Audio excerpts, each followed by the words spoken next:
I look back and it's standing behind this bush and it's looking down at me. And I'm like, it had to be about 10 feet from me.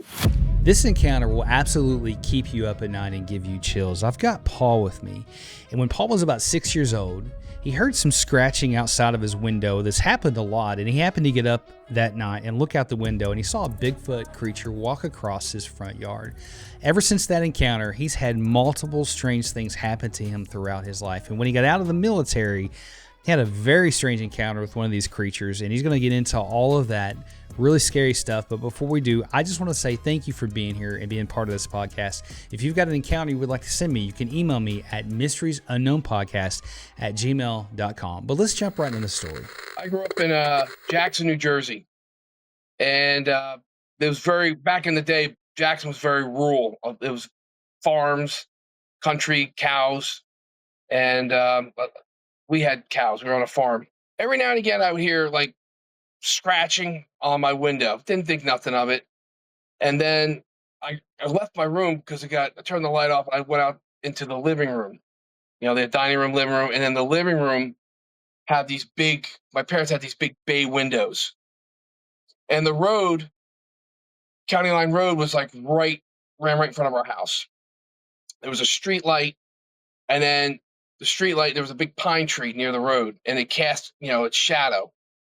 And then we had a 4 foot high chain link fence that they put across in our yard with a gate. And after I heard the scratching, I came out into the living room, into that area, and then I see something moving from left to right, and it just kept walking. And it like the fence, it didn't even bother. The fence like it wasn't there. So it just however tall this thing was, that 4 foot fence meant nothing to it. It just kept like stepped over and kept walking. And its outline, he had that classical, I could say conical looking head, but I saw a shadow moving across the curtains because my mom had these they were like not solid, but you could still see out. But I saw it moving, and then I saw its shadow. Like I'm saying, it's here, and then the shadow's like causes the shadow across there. And I was looking at it like, what is that? I'm only like 6, 7 years old, and I just chalk it up that I was just dreaming. I mean, I don't know how to process that as a kid. So used to hear the scratching. Then I happened to go out like for some reason I went out to the living room and I saw that thing walking across our front yard. And I can't explain it. I don't know what it was, but I'm really, really fortunate that I had curtains like that in my room. Because if this thing was standing outside my window and it was looking, I seen it staring in, I'm really glad I only heard the scratching and never got to look at his face because I think Dinks would be a lot different for me right now. But I thank the man upstairs for like not letting me see that one. I'm glad I just saw the silhouette and not his mug in my window like some people have. Multiple times my friends and I would be out, you'd hear screams, and then you would hear like trees shake, you see them a little bit in the distance, and then you'd see like silhouettes at dusk watching you in the wood line, and we don't know what that is. I just thought it was some creep in the woods watching us. It was Jackson back in the day, and this back in the early '80s. So uh, fast forward, I joined the army. I was up at Fort Bragg, and I seen orbs at Fort Bragg. We were out in the field, and this is in the early '90s, and we would stay out in the field for a week. Range week, new guys come in, we're training. I remember stood up one night, and then all of a sudden we're about 50 meters in from the LZ, and I see these 3 orbs coming in at me on a. Well, I looked around. I wondered where the radio watch was. Like you're supposed to have a radio watch every hour, and there was no one up. So I look up, and I'm looking around, and you get that look, and I look up towards my left, and I see this light coming in. I thought it was a helo coming in low over the trees. It's not common at Fort Bragg. The helicopters be flying any time of night back then. And then, as soon as the came in on an angle. It got past the trees where the LZ started. They all dropped. And as they dropped, they were going this way. They went from this way down the LZ. It was like this and changed direction, but it was all fluid. And the red orb was a dull red and it illuminated the whole area red. So when it went from my, right to left, it illuminated and you saw the trees move. And it went down, then a green orb, and then a blue orb. And you're like, what the heck was that? And I'm looking like that. And then all of a sudden the trees above me started like going crazy. And all I can describe it, you ever been in the trees and a helicopter's hovering above you?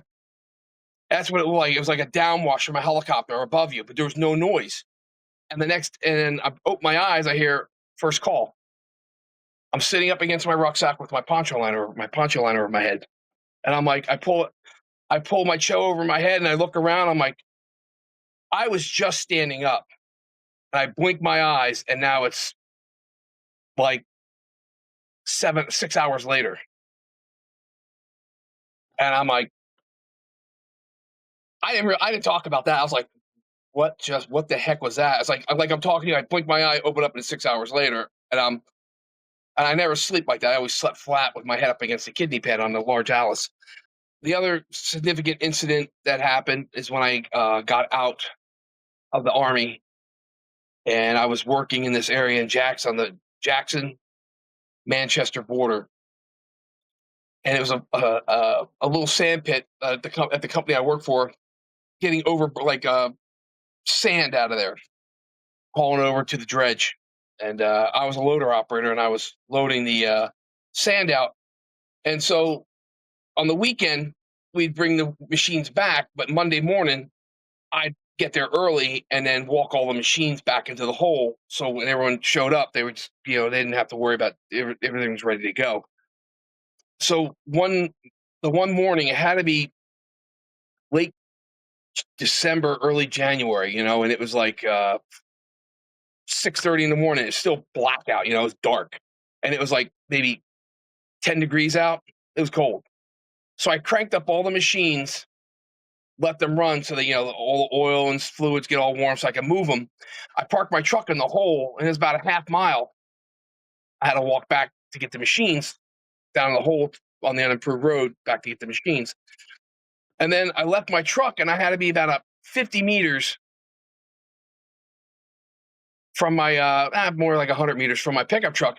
I hear this god-awful scream. And it made the hair stand up. I had a cup of coffee and a butter roll in my hand. I was just drinking my stuff and walking to get and I actually spun around, and I don't remember touching the ground. I just remember, and I'm looking back towards my truck. And then I see these pine trees moving, like something's coming through these pine trees, and it's TO'd. And it's coming towards like the edge of the tree line that's up on that little section. And I watched the trees move, and I'm watching, and it screams again. And I'm looking at my truck, and I'm looking back up where I need to go, and I go, I'm too far to my truck to try to run to it. So I just said, you know what? This is all in your head. Don't worry about it. Even though I seen those pine trees move, something moved these pine trees, physically moved these pine trees. Me, I just got out of the Army. I'm like, you know what? Big deal. I survived this. I go up, go out, and I start walking down the road towards the machines. And then there's a little patch of trees, like where this thing was, but there's a strip of trees running all the way to the road, right? And it's bizarre. I didn't hear anything walking from there to where I was, especially in the wintertime. You can hear things like a mile away if something's walking, it crunches and stuff, right? And I got to this section, and I was walking in the middle of the road. I got to this section, and it's like I hit a wall. I couldn't understand. I don't know why. And you're trying to move, and you can't move. And I'm like, what the heck is going on? And out the corner of my eye, because if you look at something in the dark head on, you can't see it because the blind spot in your eye. So the Army said, look to your left or your right in night vision so you could see something. So I kind of looked out the corner of my eye that way, and I saw it was dark. It's I can't explain it. You could see it, but you couldn't see the details. It was dark, but if you're looking night, it's 6:30 in the morning. The sun hadn't come up yet, but you're looking off, and you can see it's something standing there, but you can't be distinguishable. Does that make sense? And you're just looking off, and you're like, I don't want to look directly at it because I'm like, oh man, I don't want to look right at this thing because I don't want to. And I said, oh, I started going through my mind. My dad, they're not going to find my body. They're not going to find my body because this thing, whatever it was full of anger and rage. It stopped, and I guess these things can read your mind. They say they can, but I don't know. But I sat there and I said, man, I survived all this crap from the military, all the whatever, and I survived. I come home, and they're not going to find my body. I was thinking this in my head. And I go, they're going to find my coffee and roll just sitting here, my truck in the hole, and all that equipment running. My dad's going to be angry, and they're not going to find my body. And I said, you know what? I'm dead. I actually gave up and said, I'm dead. I said, I'm dead. And then with that, I was able to move again. It was crazy. It's like you were able to move. Like I just can't explain it. And then I started joking, say, hey man, you want some of the roll? You want some of the roll? And then I started walking again. I don't know how long I was standing there, but my soft roll was now hard. It was frozen. And my coffee started having a little bit of ice on the top of it. And but I walked down, got the machine, walked it back, and I was walking back to get the second one, and it was getting lighter out, and it was further back in. It watched me. It stayed there, and then I never had another incident there again like that. But then at night there, that place was creepy because I would grease the machine, and in the winter you have to put the grease tube in the exhaust to keep it warm it up, and you go around. And have you ever been anywhere where the darkness just ate the light? I mean, I've never seen anything like that in my life. I was in the jungle. Yeah, you're right. That I get that, but I'd have my truck light on, all the machines on the loader in all directions, and it just illuminated maybe a foot or two from the machine. Never could you see further down, past that. And something always seemed to walk around. You could feel something, kind of hear something walking around me just outside the light. It just stayed in the darkness where you couldn't see it. Something every night when I was done and I greased that machine, and it got dark around 4 o'clock. It started 4:30, 5 o'clock. It started getting dark. And I started shutting down. It's almost like 5:30. I'm trying to grease this machine because I do back drag the roads, and it started like it was dark. It was black, but something was walking around me, and I didn't know what it was. Tracks, you couldn't see tracks. I never thought to look at tracks. The ground was so hard anyway because of the ground was frozen. It was wintertime. That thing, people are like, why didn't you do anything? I'm like, what am I going to do? Throw my cup of coffee at it and make it even more angry? And then instead of just ripping my head off, it plays with me and starts ripping my limbs. It's going to kill you. If it wants to take you out, it will kill you. What am I going to do? I was unarmed. I was at a construction site. What am I going to do with it? I can't run back to a machine. That thing, he was right there. That thing had to be about 9 feet tall that I kind of saw, and it's just, what are you going to do to it? You can do nothing to him. He'll take you off, and he's been there a lot longer than all of us, and he knows the area a lot better. So he knows you think because you lived in the area and you know the ins and outs of the place, he knows it a lot better than we do. So it's still his backyard, and he's angry that you're bulldozing everything, and now you're taking away his habitat. So he's angry. So what are you going to do? I had a couple more incidents after that I think actually affected how I do things. I changed things. Up until that point, I still did what I did. I still walked and did that thing and did the road. I know he was there. I would wave. There's nothing there. I just wave off into the wood line and just like, no harm here, pal. I'm just doing a job, man. I'm just putting dirt in the truck. And I never had another incident like that again there at that job site.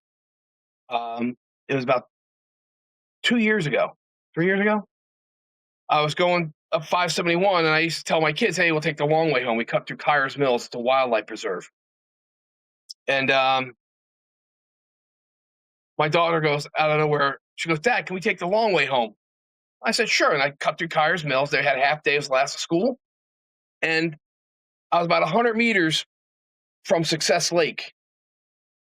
And then you go down a place, you know the fire breaks, right? You know where everything is. So at the corner of your eye, you're looking, and then it's that white sugar sand out there. So sometimes at the corner of my eye, sometimes you might see a guy stuck, and you'll stop and back up, say, "Hey man, you all right?" You go, "I'm good, buddy." And then, but I was going down there, and I was just about 100 meters from the lake, and it was about 1 o'clock in the afternoon, something like that, and bright day, June, mid June, and I at the corner of my eye, I went, "No." I started slowing down. My youngest was sitting in this seat, and my oldest was sitting in the back seat of the Jeep. And she's sitting side saddle, so she's laying with her feet, and she's looking that way, right? And then all of a sudden, I didn't say nothing out loud because I didn't want to startle them, or I don't want to project anything. Hey, I'm seeing this. Do you see it too? So I shut my mouth. I was slowing down the Jeep and putting it in reverse, and I look back over my shoulder, and I see this thing about 9 feet tall standing. It was like a brown, like a almost like the color um, pine needles. That shade of brown. It was like a nice light golden, like pine needle type color. And I look back, and it's standing here behind this bush, and it's looking down at me. And I'm like, it had to be about 10 feet from me. Because I stopped the Jeep, and I'm looking back, and I'm looking up, and I'm like looking back. I went, no. And I'm about to back up, and my daughter goes, "What's that?" I go, "What's what?" She goes, "That right there." I go, what do you see?" She goes, "That thing's huge." I go, "You see it too?" She goes, "Yeah, that thing's huge. It's right there." So then I, people say take a picture, and I have my two little ones, and I have a rag top on my Jeep. It's like my thing was to get out of the AO and uh, just get them. I didn't want them there. So that was interesting. They were both in the Jeep, and she saw it, and she wrote a short story about it when she went back to school the following for 8th grade. I think it was 8th grade, maybe 7th grade. She wrote what happened to her over the summer, and this happened just before summer started, the summer vacation. But she wrote that, and she even drew a picture of it. Well, that is definitely life changing, and these things affect your life big time. And I wonder how that's affected her, and for her to go to school, write about it. It's definitely made a big impact on her. But when you had that encounter, man, what did the thing look like? Did you get sounds like you got a pretty decent look at it. Could you give us some details? It had to be over 9 feet tall, and he was wide. He had to be an old boy. He had to be like a maybe, I don't know, what we call maybe middle aged or something. I would say, because how tall he was, and he didn't feel what I got. He didn't feel threatening, but it was a chance encounter. We weren't supposed to go that way, and out of nowhere, Charlotte asked, "Can we go that way?" And we did. And he was standing. It was standing still. I love how they stand still, but when you saw it, you could see its outline. Perfect. Well, he was behind this bush, right? It kind of obscured him a little bit, but he was high enough where you kind of there was a couple leaves, but you saw the top of his head. Couldn't really make out his eye. His eyes were dark, but he was like the color of pine needles. It was like a red gold. Like, that's all I can say is, if you've been in the pines and you've seen all the pine needles on the ground, he had that. He had that color, which, I mean, man, that was good for him being in this area with that camo scheme on. You'll never see him. I mean, he's good. He was big, but he didn't make any movements. He was stood fast. You could see his outline because it was like a scrub brush, and then it was kind of tall. The bush had to be about 7.5 or 8 feet tall, and he was like this much taller. But there was another bush, another tree next to it that's hanging a limb down. So he was kind of like, you could see him, but some of his stuff was like obscured by leaves and stuff like that because it was the beginning of summer, and a lot of the trees were starting to get full. But in that area at the time, you could, you make out his silhouette, is a little bit of his face, and dude, I couldn't see no mouth. I just saw the eyes. They looked dark, and just and he didn't make any movement towards me. But as soon as and I had it in reverse, I was gonna back up. But then as soon as she said she saw it, I put it in drive and I took off because all right, there is something there. It's big. It's him.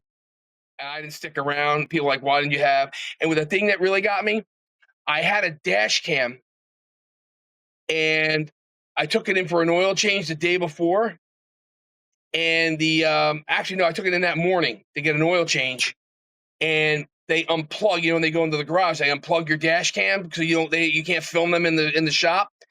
And I said, oh, my dash cam. My dash cam was unplugged. It happens like that a lot, Paul. I mean, that seems like that's just one of the things that happens, and it makes you wonder if that's chalked up to the thing where these things are more than just flesh and blood or whatever. But it's weird, man, and it's strange to me how once you've been connected to these things, a lot of different weird stuff happens, right? Like you have all these weird things that happen to you throughout your life, like like my last guest, and once he had an encounter with these things, the rest of his life, man, he had a lot of strange stuff, and that's kind of what's been happening to you. I know there's a lot of different directions that we could go, and a lot of things we could talk about. It was really smart of you to get your kids out of there like that, by the way, because I think that could have gone really bad if he wanted it to. But out of all the encounters that you've had, Paul, which one shook you up the most? I'm going to say the one that got to me the most. I used to go for walks when I lived in Lakehurst. I used to go walk around the perimeter road. There's a dirt road that runs along the back, and I used to walk that. I used to walk in the pine on that old wildlife management area there. I used to walk all back in there and used to try to get in shape. And then there was something on the other side of the creek that was inside the base perimeter. All right. On that one section of the base, there's a stream that is part of the base boundary where they don't have a fence in that area, but it's just the gate, and then you have the stream that's wide and deep. And I, when you're walking, you get the sense that something is really staring at you. I mean, staring at you like it wants to hurt you or do something to you. And I stopped and I looked, and then where I looked, there was like all trees, but then this one spot was like there was no trees. It was like this. It was all dark. And it was a nice day in February, and it was like it got to 80 degrees when it gets 80 degrees here in the winter like that. I went out for a walk. I've had a lot on my mind, so I went for a walk. And then I got to that area and the sun was setting because I took a couple pictures and the sun was setting. And then this thing was standing right there. Well, it was just in the darkness. And you could see people are gonna say, hey man, you're full of crap. How you can see that? I'm like, when you see something and you feel it and your gut's telling you and you feel fear, and I hope anyone who's watching, that you fear. I mean fear. Like I'm getting goosebumps talking about this. That right there, that thing was malevolent, whatever that thing was, and it was on the inside, on the base side, because you can't go in there and mess with that. And then they know they can't be messed with. In the military, I don't know, doesn't mess with them. I don't know if they even know they're there, but that thing was there, and what was separating him and I was that stream. And then out of nowhere, a Black Hawk comes in, and she's coming on final approach. And then out of nowhere, I've never seen this before. I've been in the military a little bit, and I lived around that area, saw a lot of Black Hawks come in. This Black Hawk was coming in on final, and she broke right and veered towards my direction, right over the trees in that area, and came low over the trees. Well, about 100 feet above the tree. She came down low and went, maybe she's vectoring into another section of the airfield to land in, but maybe that was my luck. And I was able to get out of there and not go back into that area. And I was able to get out into the hard bowl, and I walked back home. And then after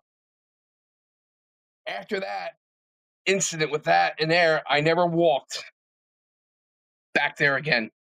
My kids and I used to walk back there when I had them on the weekend, but I never took them back there. I never walked back there. I never went back into that, walked into that wildlife management area. I would take my vehicle back there to go by the lake and watch the lake and sunsets, but I would not walk on foot, and I would go in the middle of the day, and not in the dusk, not during dusk or nothing. I stopped that. That's the one event with that incident that altered me walking around the neighborhood, doing stuff, and then after that incident, I started hearing owls hooting. But then people are like, "Well, owls hoot." I go, "Yeah, but it's kind of weird because where we are, you might get a owl, but they stay. But there was like an owl that would make a hooting sound, and it didn't seem like it was an owl. It seemed fake, I guess. It was like it didn't seem like a real owl. It had a different tone to it. And then I'd hear another owl sound coming from that. I live in a neighborhood, so here's what's blowing my mind. I'm like, you don't think this stuff's going to happen in the neighborhood? You know, I mean, with people's houses right there, you hear an owl there, and an owl calls back there, and I'm out in the back of sometimes I go out around midnight, 1 o'clock in the morning, I can't sleep. I'm sitting on the back deck just getting some fresh air. Then you start hearing the owl, and then another owl coming from way back over there. 3 owls answering each other. That's weird. And then sometimes I'd sit and build a model. It's 1 in the morning. I'd hear and here's the house, and then the backyard's here and there's here. Then I'd hear an owl like right at the edge of the house, like something like at the edge of the house making owl noises, like right next to the house. And then you hear something punch the house. I don't know, maybe somebody who had nothing better to do with their life, but I found it just kind of weird. It's really weird, man. It's strange how all these little connections or these things connect to each other. I hear all the time about owls and how they're connected to these Bigfoot sightings. What that's about, man, I have no idea. But it's really strange, man. And I don't know what you do with all that. But it's definitely something that will keep you up at night. And I know you said the word fear several times because when I had my encounter, it was a different type of fear. It's like a primal fear.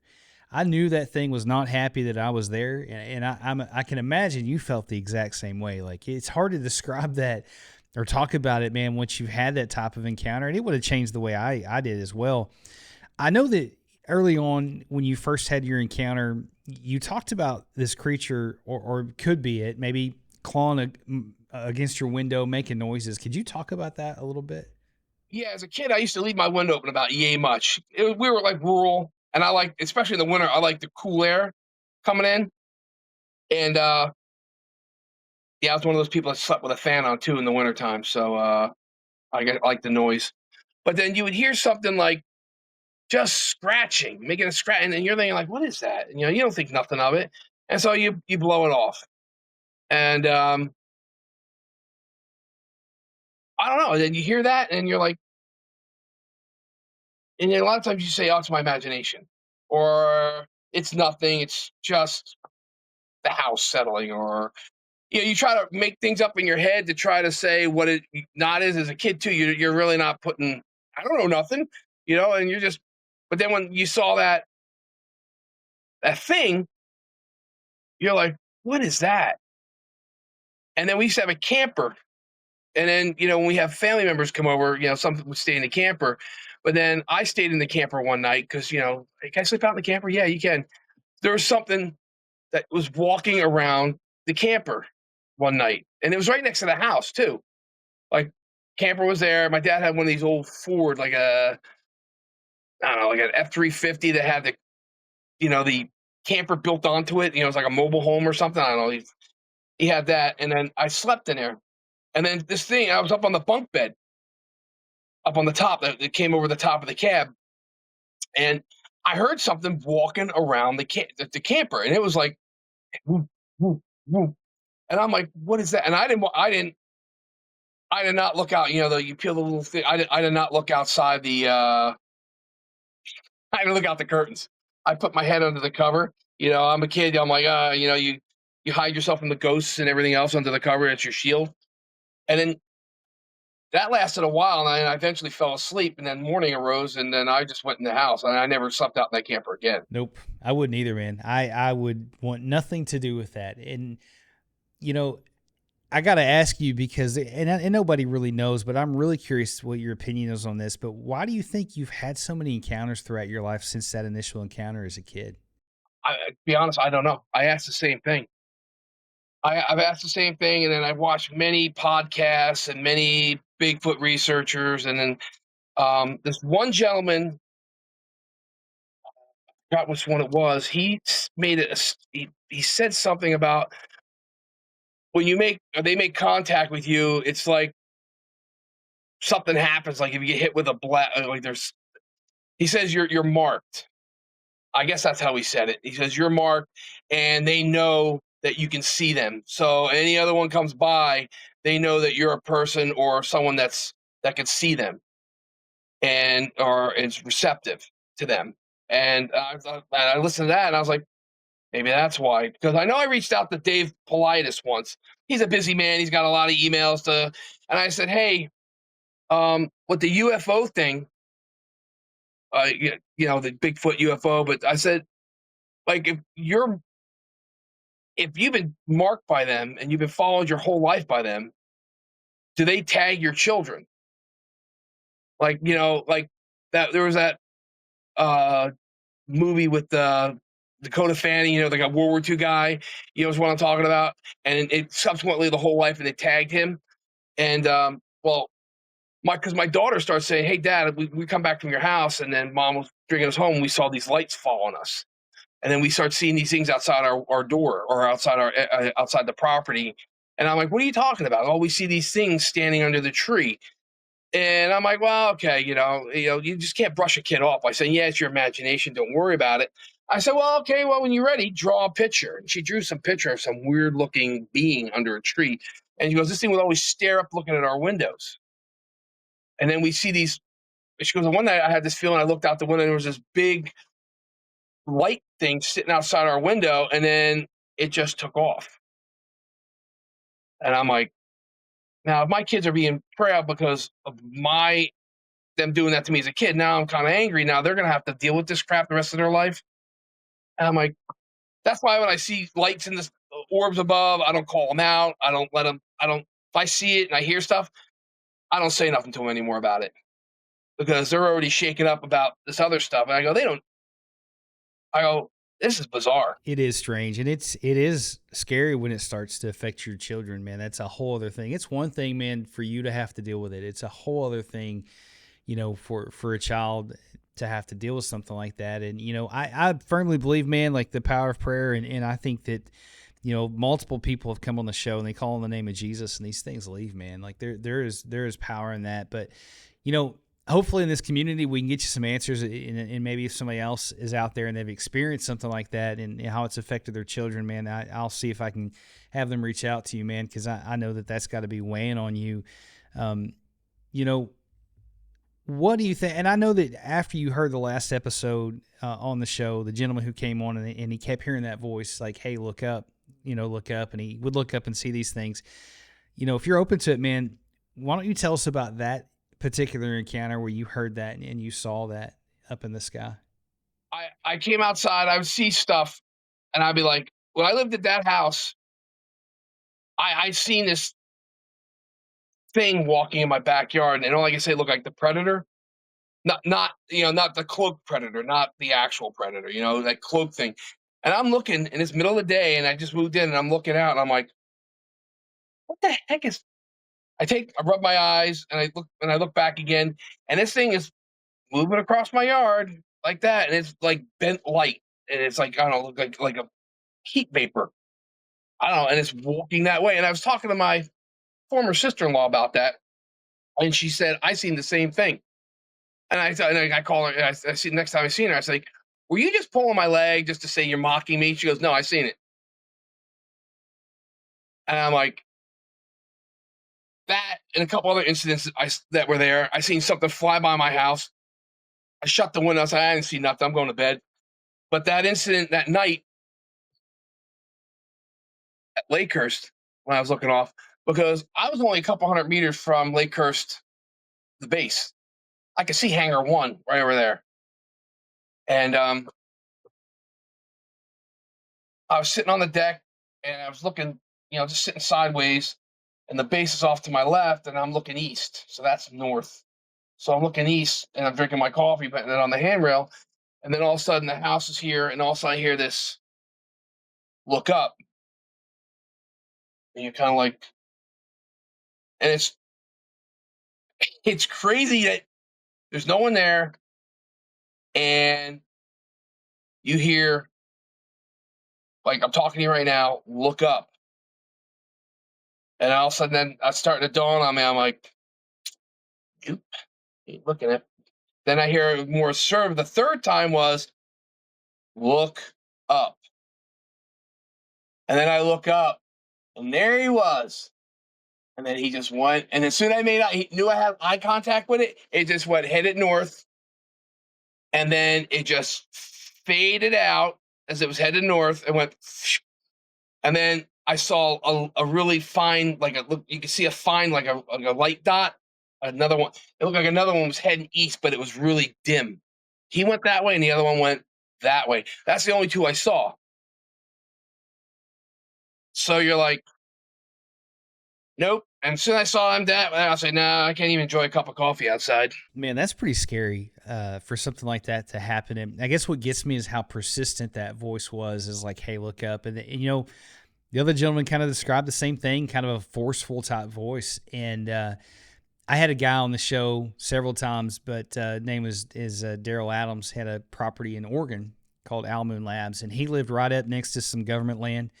And he talked about, like, he would see weird stuff out there, and he said he saw this thing up in the sky. He sent me a video of it.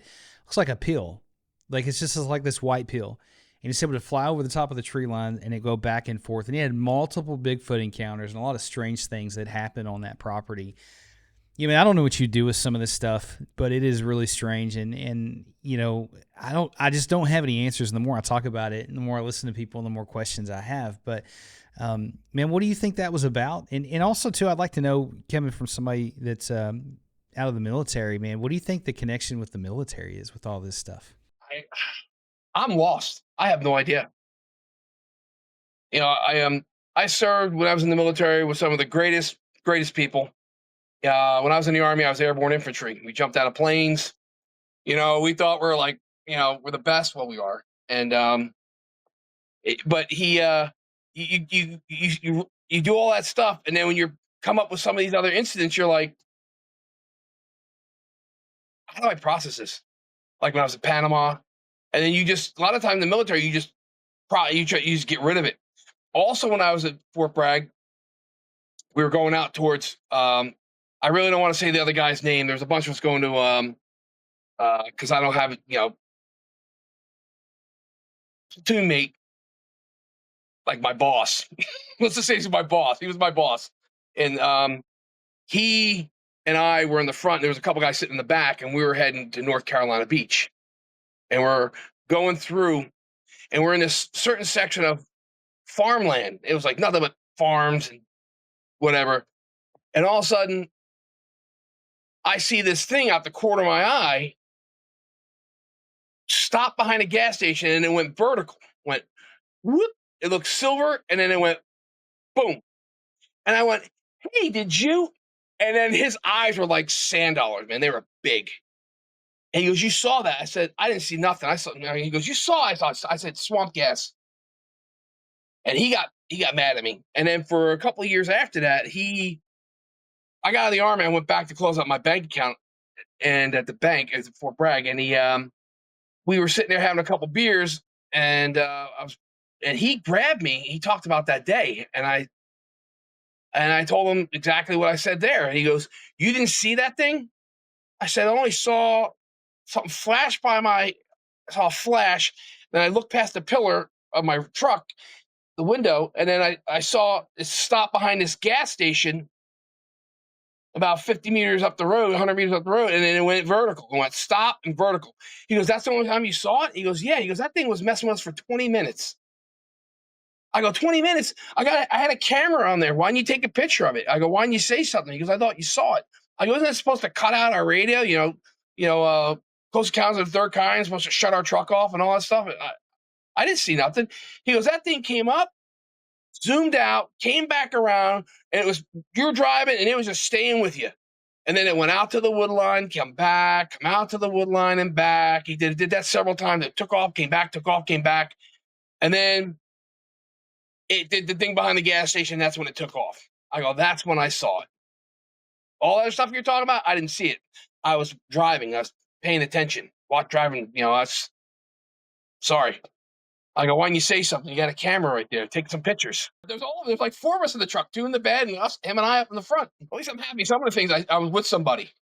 So when I said, did you see that? All right, I'm not crazy. Yeah, it helps when you have somebody there that can validate your story, man, because it leaves you scratching your head. Like, is that, like, am I dreaming? Is that real? Like, I talk to a lot of people, and they have these encounters, man, and sometimes they just don't know what to do with it. And I'm hoping with this show and the other podcasts out there, like my buddy, the Cryptid podcast, that we're making some headway and helping people understand these things, that they're real and what's going on. But there's definitely a connection between UFOs and Bigfoot. I think the government knows, to what extent they're involved with it. I have no idea, but they for sure know these things are there. And, it's really interesting, man. And it opens your eyes up about the world. But, man, with all these encounters you've had and all these experiences, what do you think Bigfoot is? It has to be flesh and blood. It is. People say it's interdimensional. It's this, that. I go, and if you watch a lot of stories, you'll see like people say, "Oh, it's violent. I mean, help me." And a lot of people say, if they're more like humans, like they say they're like human beings in a way. Like, if you got crazy people, and I would think you would have crazy Bigfoot. He would go out and kill people. And then you got to think of like a lion's pride too. I go, when they have like a family pack, like a lion.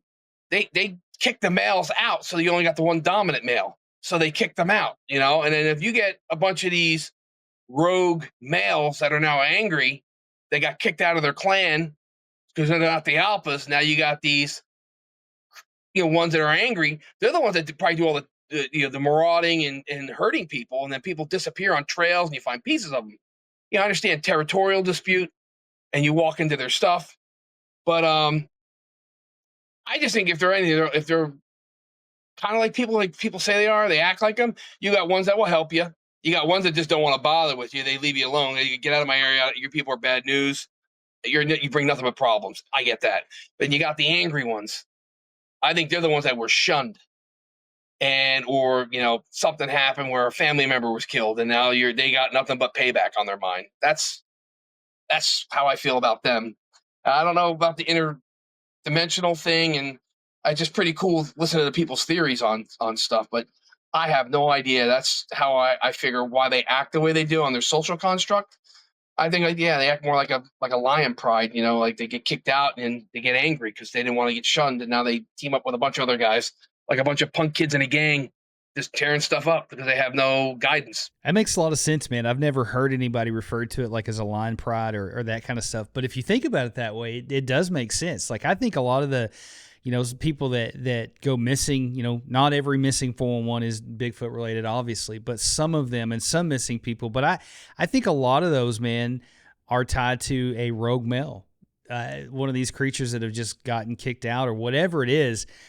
I think that's why some of these people go missing, because they're just walking around all, ticked off. They're mad. But, here's the thing that I've landed on, man, for me, and is when they're flesh and blood, they're flesh and blood. And when they're not, they're not. And that, to me, is the only thing that makes sense, because I think you have two sides of this thing, and we may never know, but it's really interesting to talk about. And I love to sit and learn from other people's experiences and hear other people's opinions. And I appreciate you just being brave enough, to come forward on the show and to share some of those encounters, because it's not an easy thing to do. But if somebody's listening to this podcast tonight, and they're wanting to have an encounter, and they're just, how I guess how a lot of people are, they want to see one of these things, man, what advice would you give them? Be careful what you wish for. I hope you, if you want it, I hope you find one of the nice family-oriented ones, and not one of those rogue guys that just doesn't care about your apple and doesn't care about your peace symbol and just want to be kumbaya and give them a hug. Like anything else, just respect their AO and just keep distance from them. If you see them, good for you, but I say stay away from them. I mean, leave them alone. Be careful what you wish for. That's all I got to say. And and if you do, God bless you. And I hope you have a great spiritual encounter like some of these people have. I'm like, man, how come I couldn't be that guy?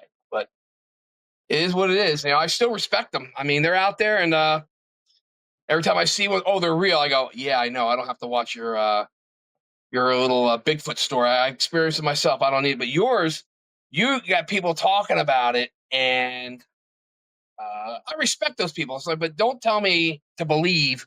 And I already seen them. I know they're real, so I don't have to. You don't have to sell me. I'm good. Well, I mean, listen, you've had some incredible encounters, and you're never going to forget about these things. And you know better than anybody how real they are, man. And you've had some really scary encounters. And, I know when I had mine, sitting at 14 years old, man, sitting there in my living room, and I saw this thing, it marked me, and it really messed with my head. And it took me years to talk about it. I buried it for so long. But the one thing I remember very distinctly is the palpable fear that was there when I saw this thing. It wasn't like I saw something, I'm scared fear. It was a tangible fear. I could feel its anger is the only way I know to describe it. And so I think that people need to be careful what they wish for. I think people are fortunate. They see these things as a roadside crossing. There's no more, nothing else to it but that, or they have these encounters. But a lot of people who come on my show, man, they have these encounters and it marks them for life. And it's something that you don't want to have to deal with if you don't have to. But I do, again, appreciate you being brave enough to come forward. Thank you for your service, man. I have nothing but respect for the military and what you guys have done for our country. And I really do appreciate you coming forward with everything. I didn't do anything. It's just, I enjoyed the job. It was the people. It was the people I was with. That's what made it. We have some good people in our military, and we have freedom today because of you guys. So, but thanks for coming on the show, man. And if something happens in the future, I would love to hear back from you. Yes, sir. Thank you for getting back with me. I hope you have a great day. Guys, thanks for hanging out with me and Paul tonight. What an incredible encounter. So much strange stuff happens in the world. I always walk away with way more questions than I have answers, but I'm just grateful to be able to facilitate these stories and get these things out to you. Guys, if you think of a question you would like for me to ask some of my guests, you can always email me and tell me those questions. And you never know, I might ask those questions. If I do, I'll shout you out. But I'm just grateful for all you guys who support this channel and take time out of your busy schedule to watch these stories. It takes a lot of guts to come forward and share these. But if you're sitting on an encounter and you're not sure whether you want to come forward or not, I would love to be able to get the story out for you and give you a safe place to share your encounter. You can always email me at mysteriesunknownpodcast@gmail.com. Thanks for being here tonight. Stay prayed up, guys. We'll see you in the next episode.